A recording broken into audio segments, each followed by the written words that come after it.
I'm going to narrate the process of comparison that I used in these three photographs here. The first one is the original latent print. It's a rubber lifter, and that is a scanned image. The second one is a photograph or a reproduction of the latent print. It was inverted horizontally, and it was color inverted, so the black is white, the white is black, and the ridge paths are going in opposite directions. A rubber lifter visually inverts the latent print, and either the fingerprint card has to be inverted or the latent print has to be inverted so that you are comparing ridges in the same ridge flow. The print here on the right is the comparison palm print that the comparison is going to be made against. Before the comparison is made, it has to be determined exactly how to visualize the ridges. Now obviously the ridges must be inverted so that they're compared, or horizontally inverted, so that they're compared going in the proper direction. The other important point would be the coloration of the ridges and interpreting what was attracted to the substrate, and should the ridges be black or should they be white. Normally in a black rubber lifter, a lighter color powder is used, and the black background is up against the lighter powder. This causes a color reversal when you're comparing black ridges on a fingerprint card. In such a case, the colors can be simply inverted in Photoshop. The photograph on the left, of course, is the rubber lifter, and the photograph on the right is the color inverted photograph of the print. I was very concerned to know, because it wasn't indicated whether there was black powder or white powder or what color was used. I wanted to make sure I was looking at the ridges in the proper color. What I was called to attention was two main things. This black streak that came down here, or void, looks like a scratch of some type, and who knows if that came before or after the deposition. If it came after, it would be something that erased the print as in a scratch would, leaving the background black. And here it's represented, of course, as white because it's color inverted. The main thing that stood out to me about whether or not this print should be color inverted was the observation of the ridges that were flipped in color, and I saw what I considered to be pores, and these pores are running, if they are pores, they're indicated here by these little small black dots, and they are within the white, what appears to be white ridges. If these truly are pores, they should be white instead of black. This, along with the scratch mark, wants me to make sure that I am comparing the right color, so I'll look at both of them. However, I'm going to begin my comparison with the original black lift, looking at the ridges, as the ridges are black even though the background is black. Again, I see these small dots and recognize them as pores, and they exist all throughout the print from top to bottom. In this observation, I'm looking at the black ridges, and I am seeing the white voids as they should be, represented as pores, and they are seen as these little white specks or voids that are running within the black part of the ridge. And it's my thinking that this likely is indicative of black ridges on this black background. If I go down further onto the original substrate, I'm noticing this kind of gray area here as a background, and of course it extends up in here. So even though this is black, this is represented as black, the ridges are darker than the background, and this is making me think that this is that the ridges are black, even though this is a black rubber lifter. I will verify that later, of course. I have positioned the latent palm print in the approximate positioning as it would be when compared to a right palm print. The next phase after orientation and determining ridge color is to do the analysis of the ridges, and this is going to be an observation before the comparison phase. And I have all of the ridge features marked here, and I'm going to go through them individually, and this is how I mark or document the analysis phase. I'm going to begin the analysis phase by using different callouts to designate the different ridges that I recognize. These are going to be the ridge features that I use in the comparison phase, and in this process I'm going to mark every ridge feature that I am sure of and that I know must be in the known print or must not be in the known print to make an exclusion. I'm going to begin in the very center of the print, and the most remarkable two ridge features I see are these two ending ridges, which make up this medium or short ridge. I'm going to mark this one and show direction. This is a call out bullet, and the rounded area here is where the ending ridge begins, and the tail shows the ridge flow. And I can just back off and bring these in again. So I'll bring in the first one, and then bring in the second one. So I have a short ridge marked here in the very center of the print. This is what I use when I do a characteristic search. In other words, I'm going to find something that is very, very simple and easy and quick to see, and that's what I'm going to look for first. My starting point I'm going to designate with yellow. And now my next ridge that I'm going to do, because I want to count ridges, I'm going to count around, and I'm going to mark that bifurcation or short ridge, and I'll indicate it again. So it's right here. The next thing, which is an incredibly outstanding feature, is the ridge dot, and if you'll see that, I'm indicating it with the red circle. Now, a ridge dot between two ridges is very rare, and particular interest is the thickness of this ridge dot. And we don't know how to qualify things like this, but a ridge dot like that is extremely rare. The next ridge feature I'm going to indicate is another ridge dot, and it is one count below the original ending ridge and one count above the ridge dot. And I will just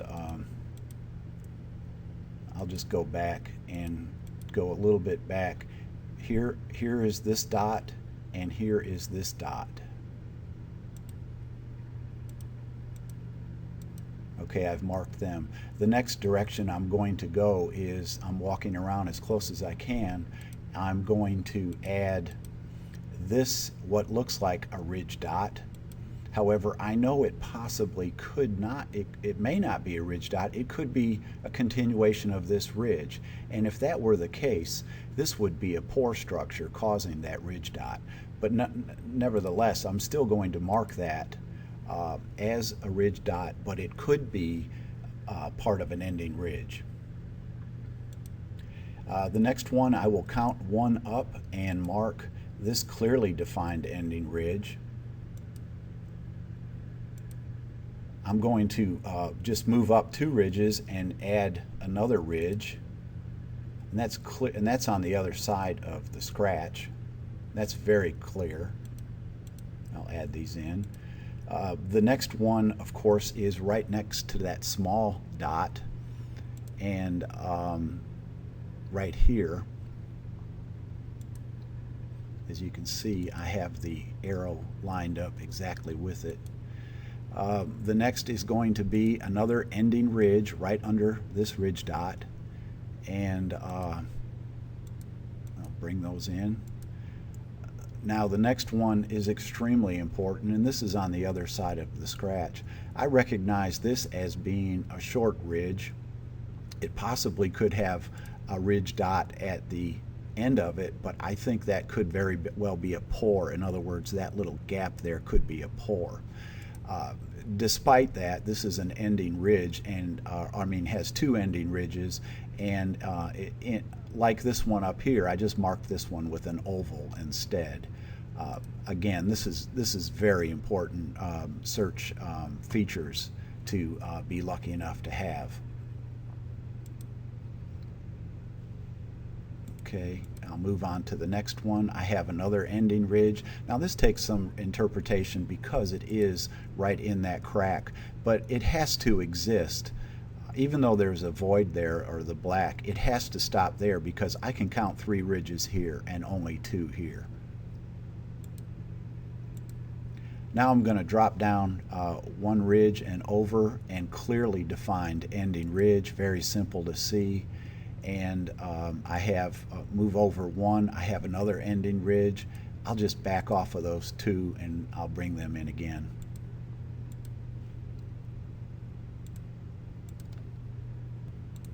I'm going to bring in another ending ridge right here, and this ridge path is going from right to left and stopping there. So I've got that one. I'm going to take this one and copy and paste it and bring this ending ridge and mark this one, and it's 1, 2, 3, 4 counts below. And moving up, this is clearly a defined bifurcation, and I'm going to just mark that right here and rotate this around a little bit, get this exactly where I want it. Now I can come down and count 2 ridges and pick up this region right here, and I'm recognizing this as a bifurcation, so I'll just bring that right here and just change the angle just slightly.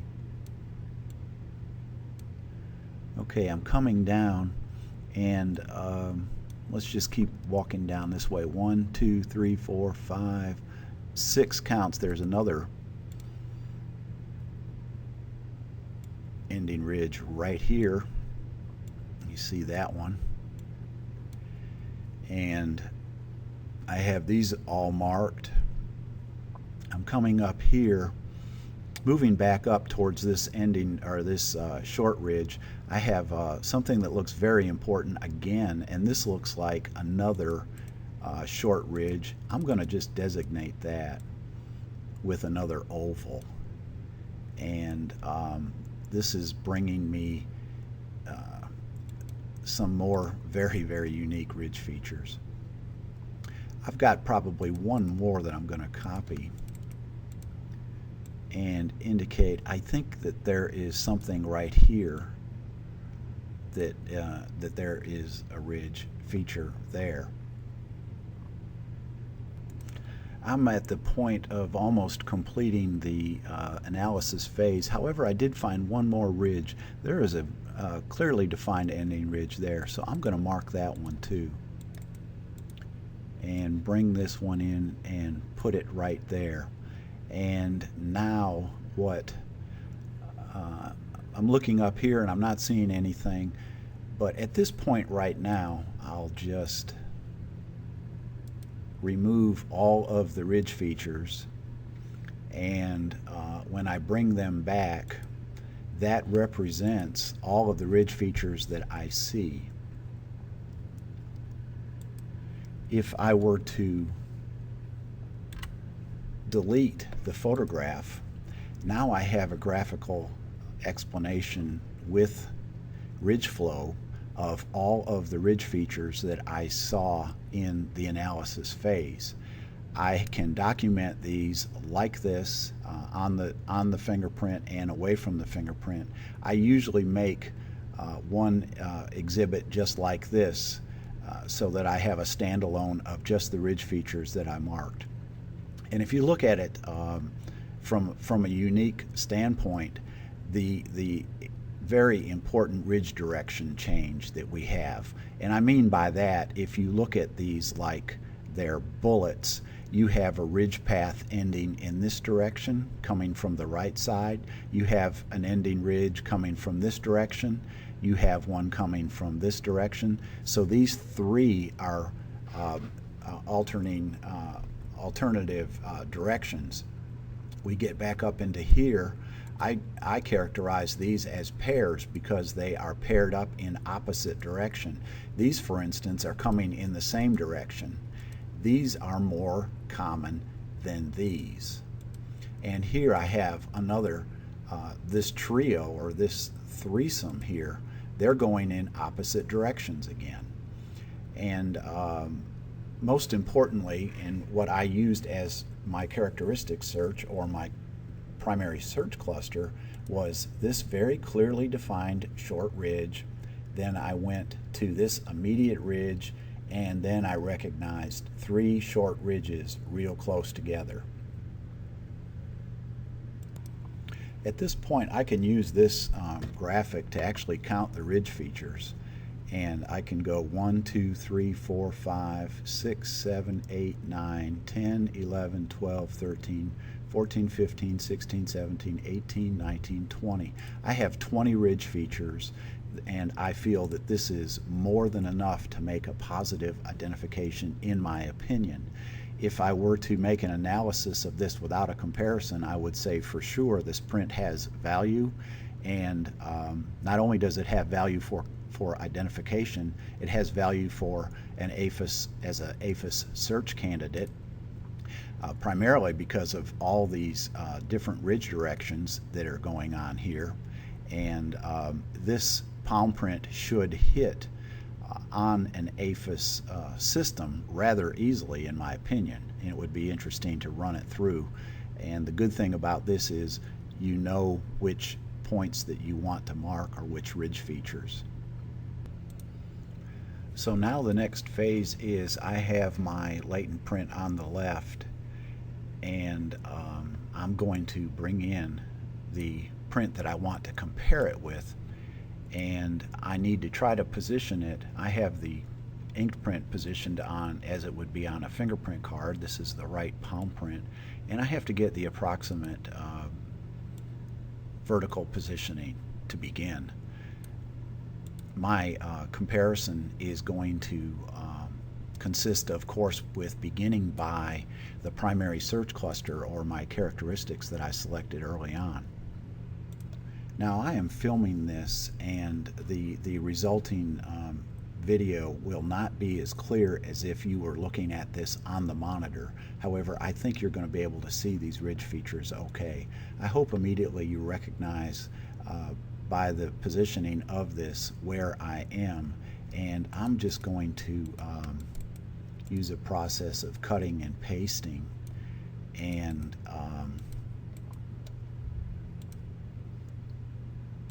that was the wrong one. I wanted to copy that one.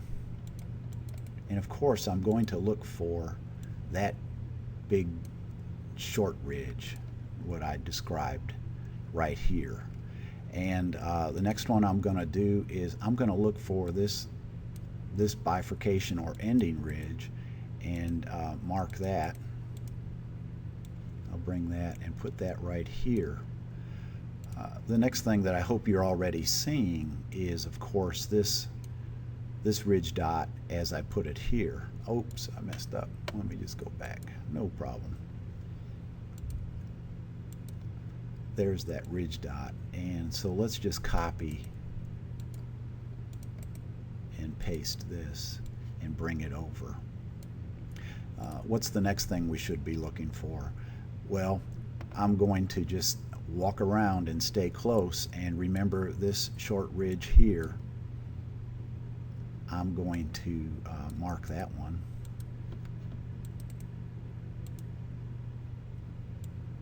This is actually how I make my comparison on prints like these.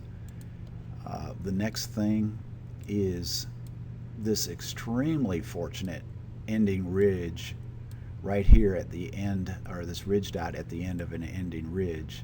And I thought that it could possibly be a pore, but it's in both of them, so that's a good thing. And I think you can see here, there's that ending ridge. Let's go ahead and mark the ending ridge that's in the same position right here. And coming across, now we need to move up and get this ending ridge here.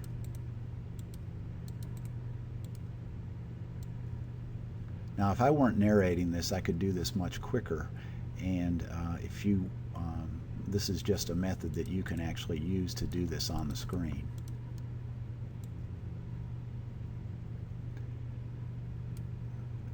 And I think this is a very important point.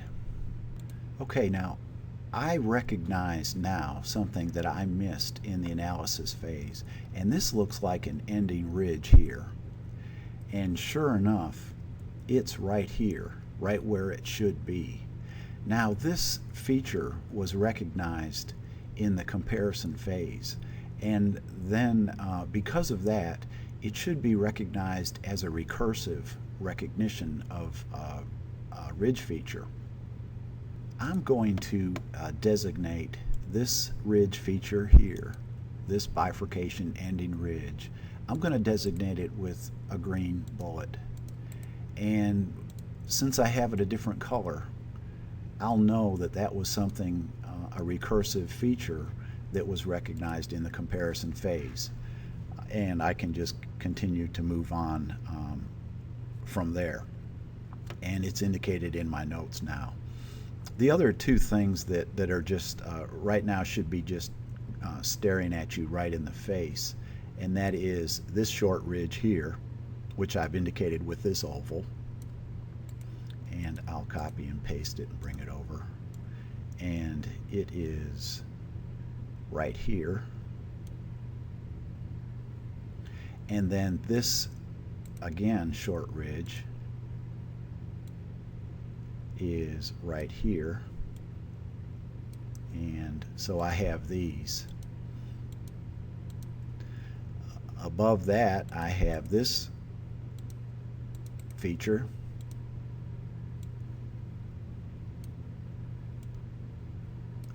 And I think what we can say is that this there is probably a feature here that isn't visible, but it's in the crack area. Let's move over back and start using this as a starting point and count down to 1, 2, copy, and let's bring that over.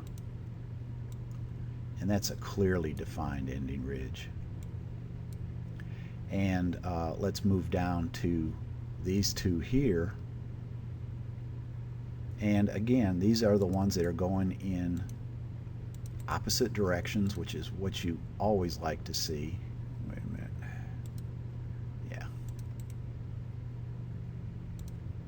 You love to have ridges going in opposite direction. That is a great thing for uniqueness. And I'll copy this one. And then when I do it this way, I can maintain the same angle. And if I've got it lined up right, the angle should be working out. And this one is here. And now we're getting, the angle's just slightly off a little bit. I've got 3 more here to mark, and I can mark all these at one time. Let's just drag these over. And they end up just about right.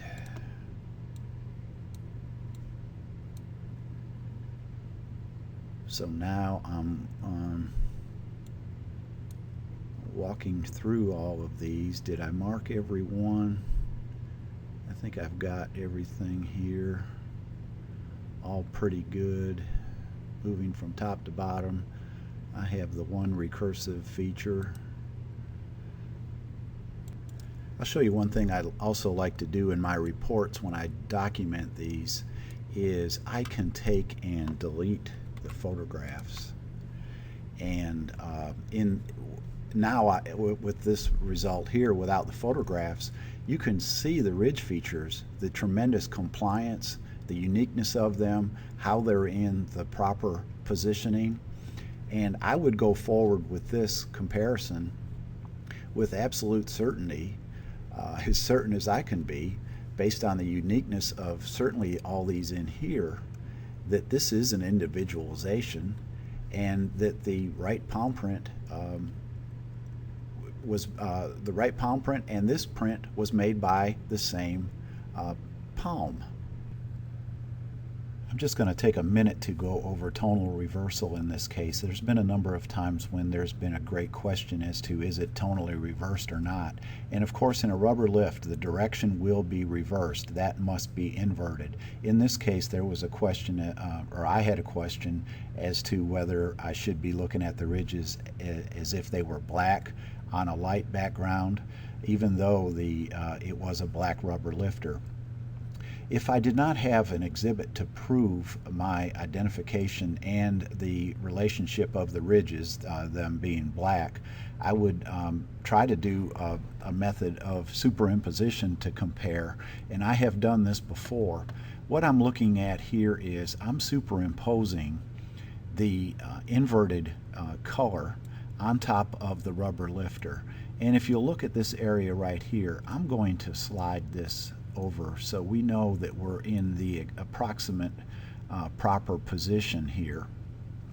Now if I slide my top one over a little bit, we can use this little white area here as a reference point. It corresponds to this black area here.